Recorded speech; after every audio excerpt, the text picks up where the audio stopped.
All right, welcome to another episode of Groundwork, where we interview the leaders building the most interesting ecosystem teams in the world. And today I have Jen Waltz with me, and I'm so excited about that. So, Jen, maybe you could start by telling us a little bit about your journey and how you got to where you are today.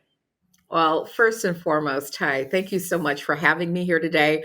I've seen many interviews for Groundworks, and so it's exciting to see the lens that partnership leaders, you, Asher, and Chris put on, the hard work that partnership leaders do. So I'm honored to be here today.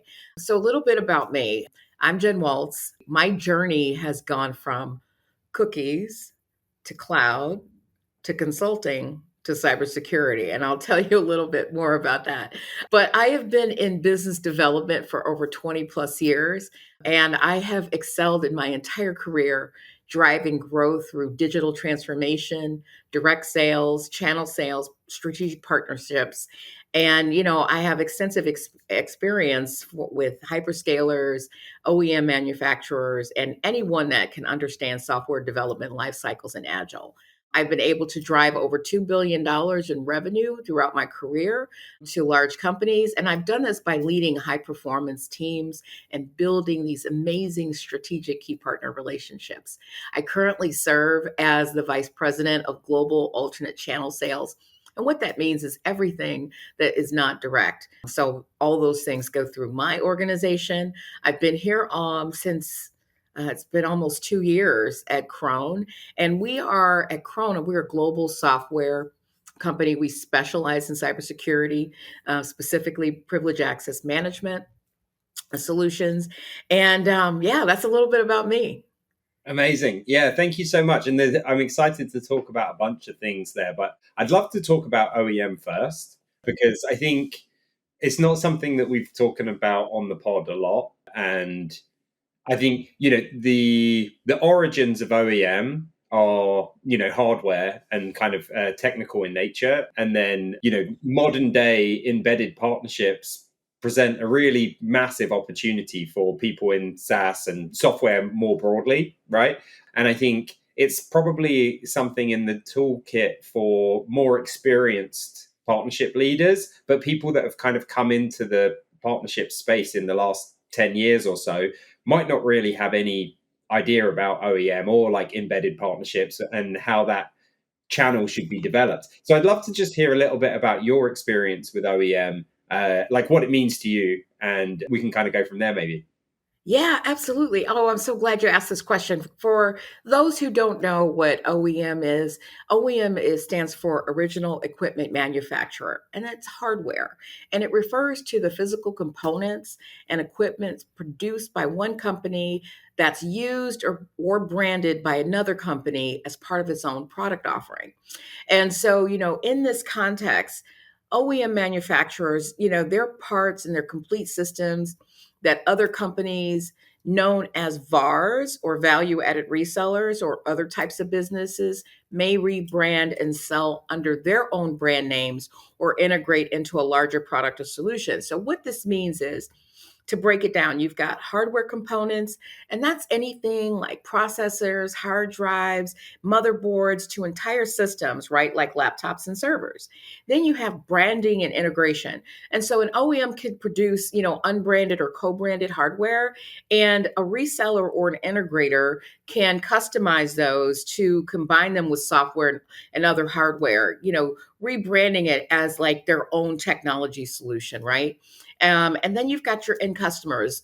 End customers are buying these OEM products and solutions without knowing that the OEM is involved in it because they're buying this product branded by a third party that's integrated the OEM hardware. And so this is so common. OEM hardware is common in like computer industry, telco, automotive, telecommunications, and now actually AI.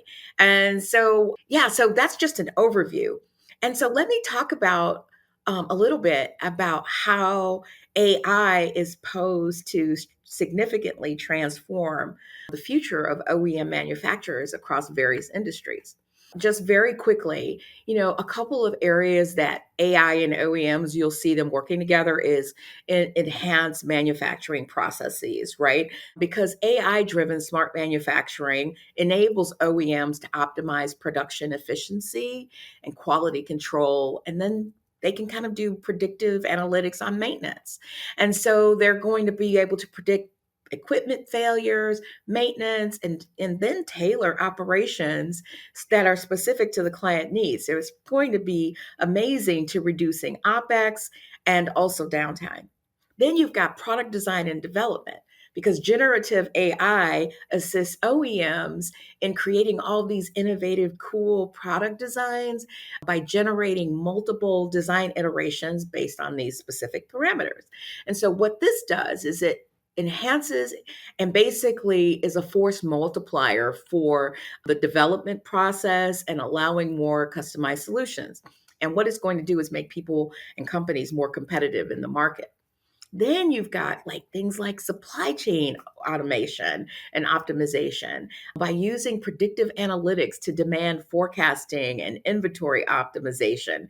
And so that's going to lead to reduced waste and improve customer satisfaction.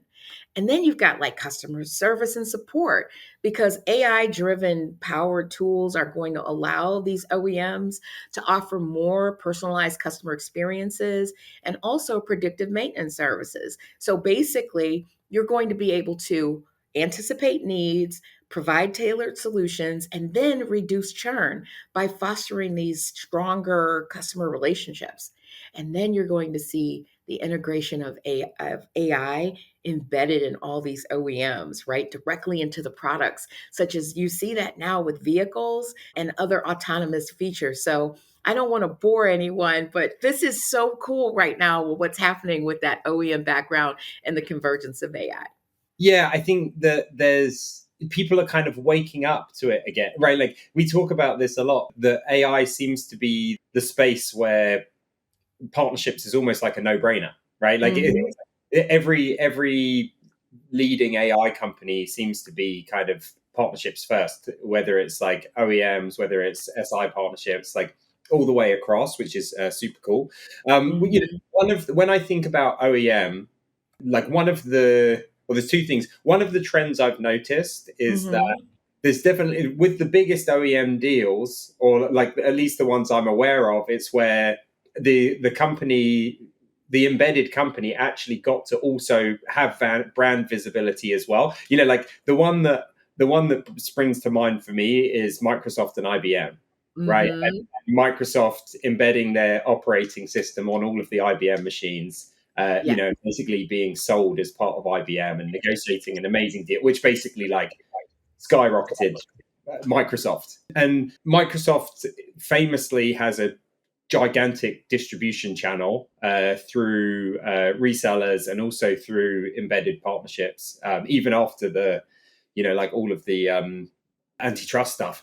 I know that you were at Microsoft and you were doing direct selling there. And something that comes up a lot that people talk about is like, okay, if you have these embedded partnerships, or if you have these VARs, or if you have these basically like channels that are out in your market selling, how do you manage that potential channel conflict? And as someone that was a direct seller at Microsoft, at a company that has like, I think you worked on Office products, and it's like 95% of those is through the channel. I'd love to hear like just what that dynamic was like on the inside. And I know it's a little bit past history now, but I think it's probably still relevant for people that are listening.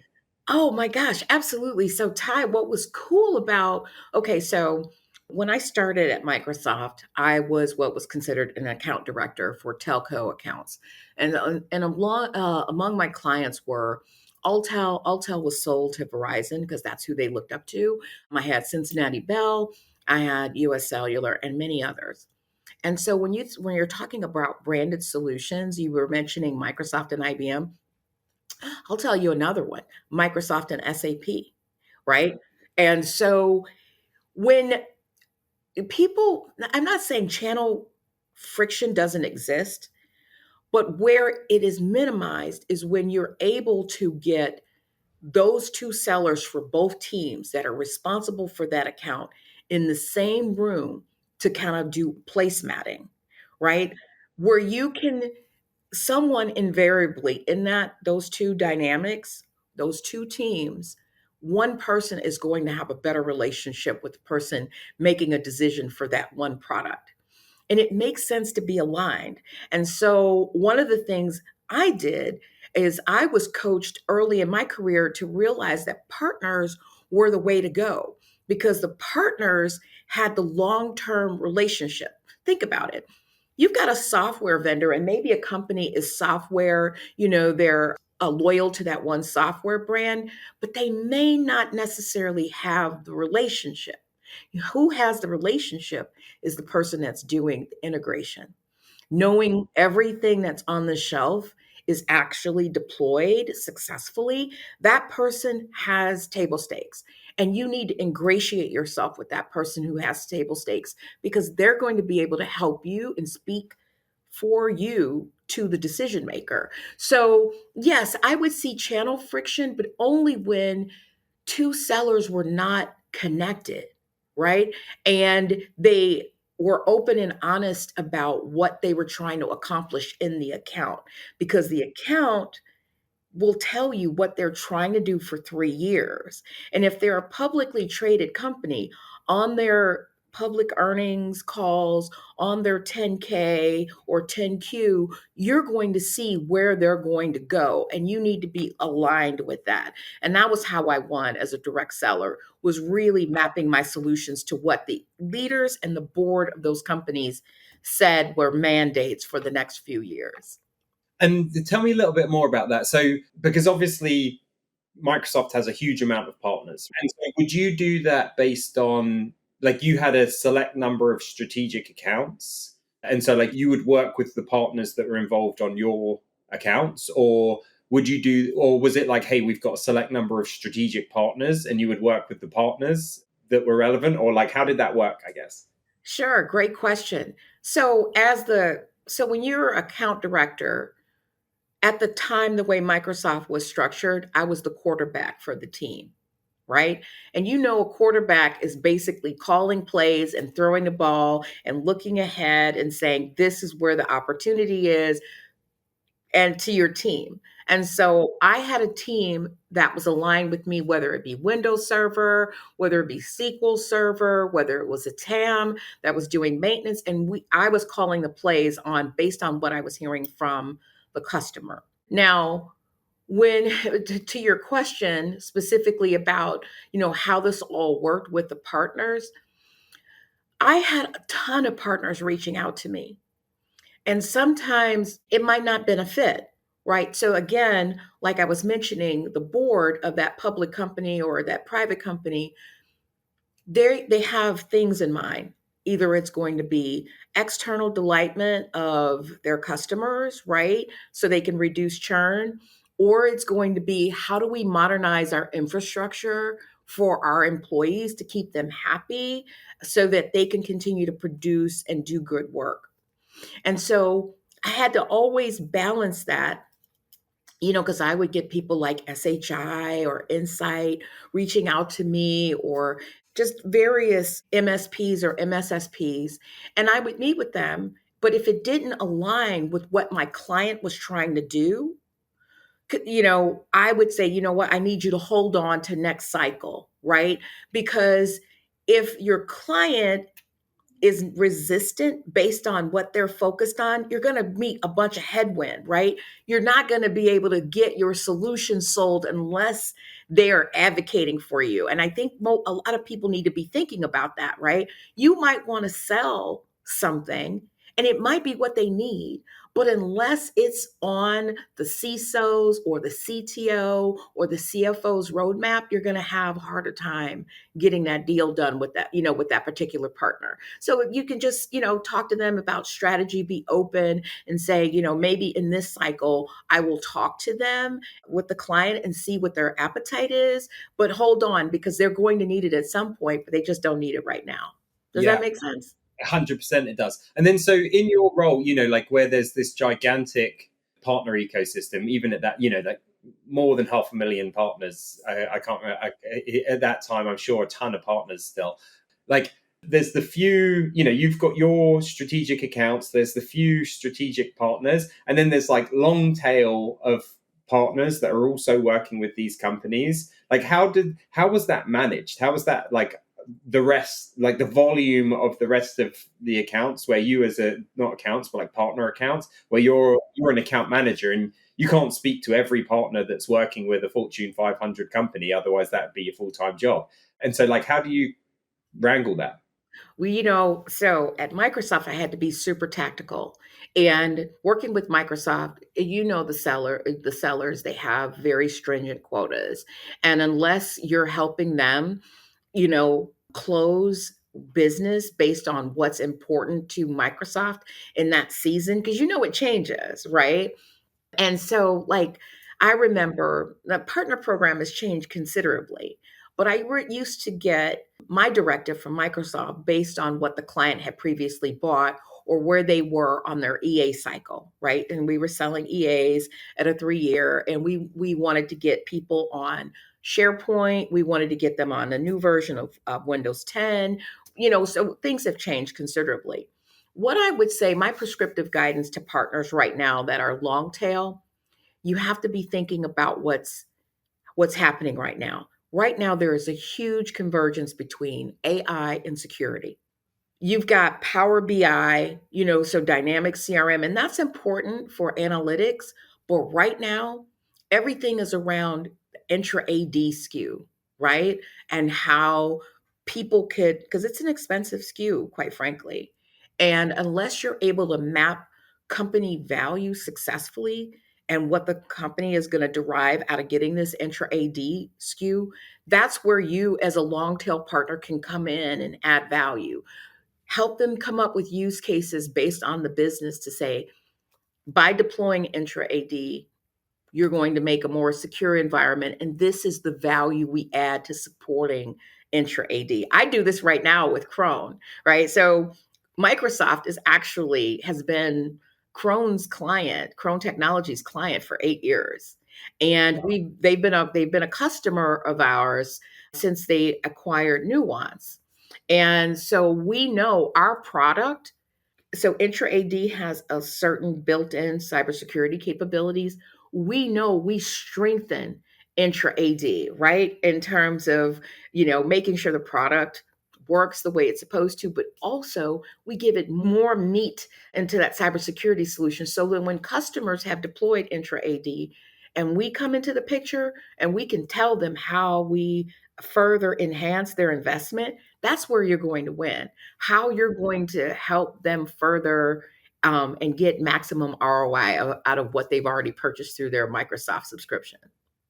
Yeah, I love that. It's super interesting. And something you mentioned before, which I think kind of ties back to what you were just talking about then, is this idea of like, branded solutions and basically having like a clear joint value proposition, and that's so important for everything that you just described. Like you just nailed your joint value proposition, which is amazing. And it's like really clear to articulate. And obviously it makes it easy for your peers or, like your partners or whoever else to be able to articulate as well when you're doing these joint deals.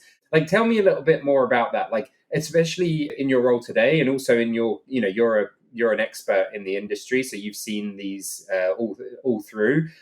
Like, what makes a joint value proposition or a joint branded solution or whatever else like really resonate with account managers on both sides of the deal and with ultimately for customers? Oh, Ty, that is a fantastic question. And let me tell you why. It's about what the client needs. So when I was with Equinix, I led a team of 16 partner account managers that were dispersed we covered about 34 contiguous US states, all of LATAM. And we had partners like CDW, WWT, AT&T, Verizon, Lumen, you name it. My team, we managed the largest partners, right? And when you're talking about these co-mingled OEM solutions, like reselling solutions, so I'll bring to bear a couple of them. So one was Dell Apex. And what it did was it was storage on demand. And so this isn't a new thing. I remember storage being, back in the day with SunGuard, and it was a thing, right? And so it became a thing in COVID because new equipment, gear, routers, all those things, servers couldn't get to in the hands of companies because where were they at? They were stuck at ports.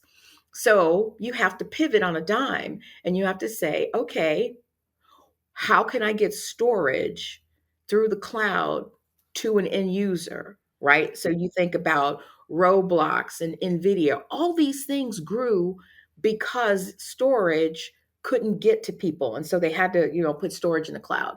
And so I bring up, there was Dell Apex, HPE GreenLake, all the things to do high compute storage. Then you've got CDW and HPE have a branded thing that came about as a result of bringing two sellers together and realizing what the need was of the client and how they both could strategize and make money together. And right now, CDW, oh my God, they have leaned in. Their profits are through the roof. And they were going through this big change, remember, because CDW used to sell widgets and so on. And then they had to become a solution company really quickly. And I'm really proud to say that, the company I used to work for, they played an integral role with being able to give interconnection, marry storage, on demand, and so on. So I hope that answers your question, Ty. Yeah, it really does. Awesome. And so, you've got this joint solution and you need to get it in front of the account facing people at your partner. You need to get it in front of the account facing people internally as well, so that you can create value for your partner. And so, like, how have you gone about that in your career? You've developed this, like, for instance, in an OEM deal, right? Very often, especially with VARs, right? Like, you're reliant on their salespeople to then sell the solution in order for you to generate any revenue from that deal, right? And so, like, Yes. you almost need to teach them how to go to market with your product. Mm-hmm. You have to do with sales training and everything, and having that co-branded solution and joint value proposition is like a key piece to that. I'd be really interested to hear any tips that you have for people listening in on, like, hey, here's a smart way to make sure that either your internal team or, like, most likely the team at your partners really understands what the joint value proposition is, and they can kind of leverage it out in the market. Yeah, absolutely, Ty. So I think all channel leaders are focused on this. I would say what has made me successful as a channel leader is I see my organization as a lead generating team. And let me clarify this. We're not a BDR team. We're not an SDR team. What we do is if we're meeting with the sellers in the partner and we're talking to them, we are aligning on in kind accounts that are similar, and we are vetting the solution. Whatever we're taking to market with this co partnership, the co sell or resell, we are vetting it first. So think about it. Salespeople, they don't have a lot of time and they've got usually a really high quota. Partner leaders and partner managers can show immense value by working with the partner that they're trying to enable and coming up with a punch list of accounts that they can go win in.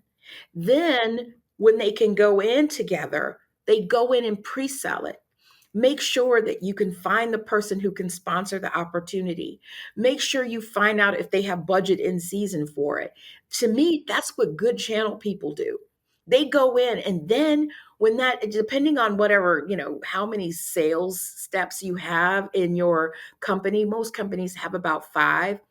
Think about the value you have to an AE if you take care of 1 and 2, right? You go in, you find the buyer, you know who they are, you qualify, you make sure that they have budget and there is a need. So that's basically almost, I'd say 30, 40%.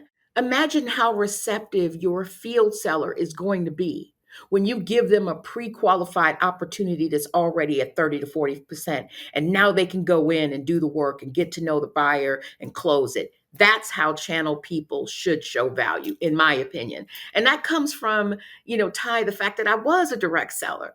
And that, and because I was an architect, right? A solutions architect pre-sale. If you can get all those things done in advance, guess what? Your deals are going to go quicker. They're going to close faster. You're going to be able to show that you're a mighty team to the partner and that you're going to be there to support them. And I hope that makes sense It to you. does, yeah, and it completely resonates with me. It's probably the main feedback. I speak to hundreds of partnership leaders every year through partnership leaders, and it's the number one piece of feedback I give pretty much everyone is like, hey, what does your business expect from your team? It's probably leads. Like Yes. if you're talking about a bunch of other stuff other than that, like it's probably not what they want to hear. Like you're wrong. Plant the seed on the other stuff, but you better be making sure that you're nailing the qualified leads. Because that is what 100. he wants from you. Yeah, no, 100. Yes. I mean, and think about it. And this is one of the reasons why channel people, you know, our value can be watered down because most people are saying, oh, they don't really add any value. They're just talking to the partner. Well, if you're doing your job right, not only are you talking to the partner, not only are you enabling them, not only are you onboarding them, you as a channel person, you're reducing churn. You're making sure that the partner stays loyal to what they agreed to at the very beginning by finding the opportunities and qualifying them. And then you're able to basically justify your existence by doing that. yeah, exactly. And so, tell me a little bit. Like we've touched a tiny bit on cybersecurity. Yeah. My understanding is, in the broader technology space, about 30% of revenue is generated, like in software and like modern technology space, about 30% of revenue is generated through partners. And like if you exclude like pure hardware, and then in cybersecurity, the average is like 70%, and it's like, wow, for some reason, cybersecurity, there's just such a strong channel there for generating new revenue for businesses like you were talking about. And I'm sure part of it is there are a bunch of great leaders like you who are like, hey, I'm going to make it my mission to generate more revenue for my company. But I do also, like it seems, I was working at a VC firm. We worked with a lot of cybersecurity companies, and it did seem like from day one, the CEOs kind of got, hey, like we need to work with partners in order to get our product out in the market. I would love to hear from you, based on you being in the industry, like what is it about cybersecurity that allows you to get to more like 70-80% partner source revenue versus like the 20-30-40% that people normally get stuck at? Oh my God. Okay, so now I'm in my element. Hi. Let me tell you about this. Okay. So let's talk about cybersecurity and the total addressable market, right? So I'll just go based on not projections 2, 3 years out. Let's just talk today, right? And so this market for cybersecurity has expanded rapidly due to the increasing sophistication of cyber threats, number one, digital transformation, cloud adoption, and then regulatory pressures, right? So I'm going to tell you a punch list of how people can win. The first area of cybersecurity is endpoint security. So, what that does is it protects individual devices like laptops, desktops, mobile devices from cyber threat, right? IoT, right? So, that total addressable market alone is $17 billion this year in 2024. And this was driven because of growth from remote work and the increase of IoT devices, right? Mobile device usage, right? So that is a whole market in and of itself. 17 billion in endpoint security. Then we get to cloud security. Now, this is my jam, right? I've been a player in cloud security for over 20 years. I've done public sector, criminal justice, and public safety, you name it. And so, cloud security focuses on protecting data, applications, and infrastructure in these cloud environments. The total TAM market is to exceed 20 billion by 2025. And that's fueled by this adoption of cloud services across industries. And so when you think about key players in the cloud market, You talk about Microsoft, AWS, Google, CrowdStrike, Zscaler, Palo Alto. Those are those partners that work in cloud security, right? Then number three is network security. So what that does is it protects an organization's internal and external network from threats, often through firewalls, intrusion detection systems, and secure web gateways. So Kron, we play a little bit in that area, but that's really not our sweet spot. But we can. But the TAM market for network security is 35 billion by 2025, right? So right now I've just told you, given you three markers that total over $120 billion by 2025. And again, that's driven by the rise in remote and hybrid work environments. And again, one big player in that in network security is a new partner to Kron, Checkpoint Software. And I'm excited to see where that goes, right? And then this is the big thing. Imagine all the verticals, whether it be oil and gas, healthcare, transportation, utilities, identity and access management is the biggest threat. And that's where Kron specializes in, because identity and access management solutions, they control access to systems and data, making sure that only those people that need to see things can see things. And so just imagine when they're accessing the sensitive data, and we're talking HR data with social security numbers, company trade secrets, financials. This market alone is scheduled to grow to about $25 billion by 2026 as more companies adopt ZTNA, which is zero trust authentication, and then also multi-factor authentication. And the key players in that is IBM, Microsoft, Ping, and Okta. And then we get into application security. I mean, and that protects software applications by identifying and mitigating, any vulnerabilities during development and production. This is another key area for Kron. That market this year alone is valued at $10 to $12 billion as DevSecOps. Those practices integrate into security earlier in the software development lifecycle. So again, we're talking about another Microsoft area and Fortinet and so on. Then you've got data security and privacy. This is another area that Kron is really strong in, and that TAM is about 12 billion by next year. And that's bolstered by GDPR, CCPA, data privacy awareness, and basically it includes tools for data encryption, data loss prevention, and secure storage.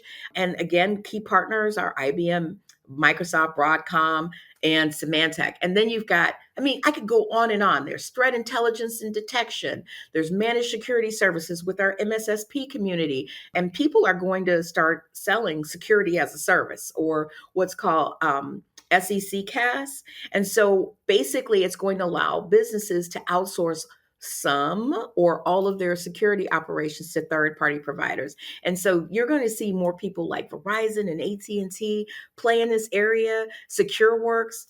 And you've got industrial control systems, right? So, again, this is a critical area for healthcare, energy, manufacturing. That market is scheduled, now I'm going to project on this, that's scheduled to be 40 billion in about 5 years due to IoT and other infrastructure. And then there's cybersecurity insurance, right? Now, that TAM market is estimated to be about $20 billion. But when I'm talking to you about what the projections are in the next couple years, we're talking about almost over $200 billion by 2025, with growth across all of these sectors. And so when I say that, there is tons of opportunity. Back in the day, they used to say that if you were in cybersecurity, you were always printing, you would always have a job in cybersecurity. And they used to say that's 10, 15 years ago. I would say even more so now, especially with the advent of AI. Now, I know that was a lot. It was kind of like a class, and I didn't mean to bore anyone, but I wanted to make sure you guys knew that there's tons of opportunity in that area. Yeah, no, it's class. Class is in session, and I'm taking thorough notes. I'm sitting at the front of the class at the moment, which is great. Yeah, and so if I was kind of to summarize back what I took away from, because I took away so much from what you just shared, I'm like, yeah, that's a lot into my brain. It's such great stuff. So what I kind of heard from that was, number one, hey, Well, the reason why cybersecurity security is such a big opportunity, like it has so much partner revenue, is number one, hey, it's a massive market, and that attracts partners, right? Because Hmm.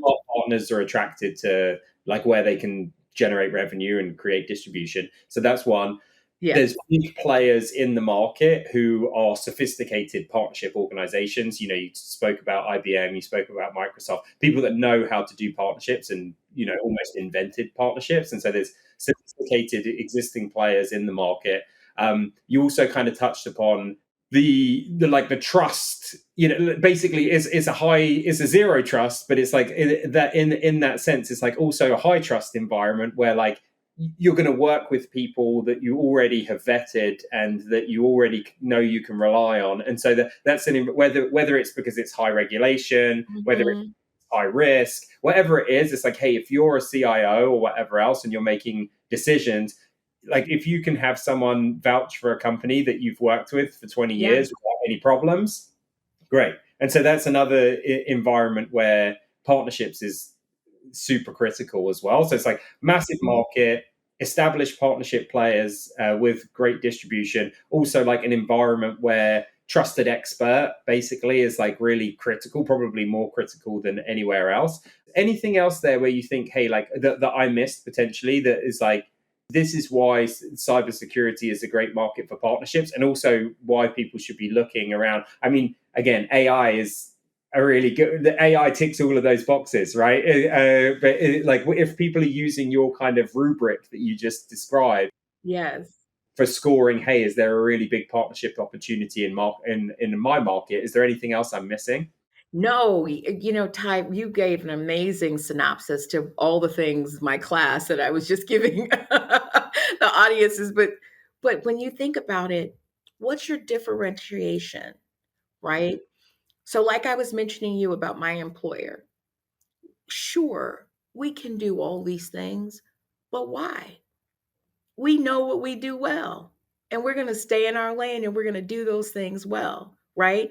And that right there in and of itself breeds a partnership, right? We are a software provider. We don't integrate, we don't we can deploy, but we'd rather work with partners because they have a solution too that the client needs. And so we're willing to either resell our product, white label our product, co-sell, so that the client, again, because that's the most important part of this, can really leverage the power of another partner or two partners, right?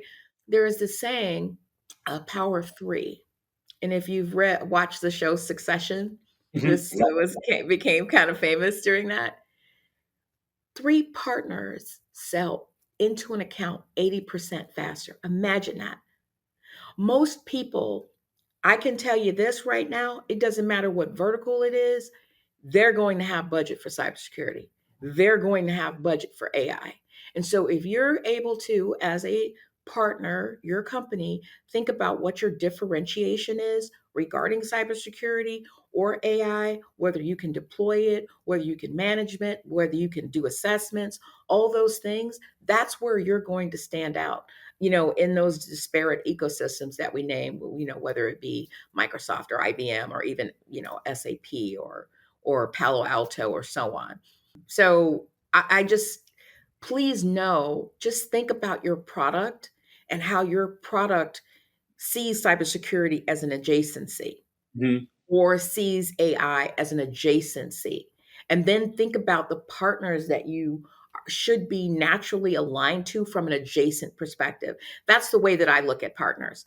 Every partner that I have in our ecosystem, we are non competitive. We are Every partner that gets in the door can sell one of the other partners and preface it to get us into the door. Now, and again, we're small, but to me, by coming in with this adjacent model approach, we are showing that the customer is the most important thing and that we're not going to harm our partner's ability to sell into that account. if anything, we're going to make them stronger by selling our, offering our software and then giving them intelligence on what we know the client wants to do. So that's just the way that I have been able to be successful, Ty, is sure, you're going to have channel friction, but you don't need a lot of partners to do great things for an end user customer. You need the right partners that are adjacent to your solution. So you're all saying that, telling the same story. Love it. Yeah, absolutely awesome. Thank you so much, Jen. Just a fountain of knowledge, and I really, really value it. I know that everyone listening, for folks that have come from the channel space originally, they're going to be nodding along and like learning stuff along the way. And for the folks that have kind of grown up like outside of that and don't have as much experience, this is just going to be so valuable. So I really, really, really appreciate the time, and I'm sure we'll have to have you back to share some more insights, because we're going to get a bunch of questions off the back of this. So thank you so much. I really appreciate your time. I appreciate you, Ty. First of all, I have to tell you what a joy it is to be part of the Partnership Leaders community. Thank you for this opportunity. I respect all the work that you're doing to be this think tank so people like me can come and bring in the next generation. So thank you so much for the opportunity.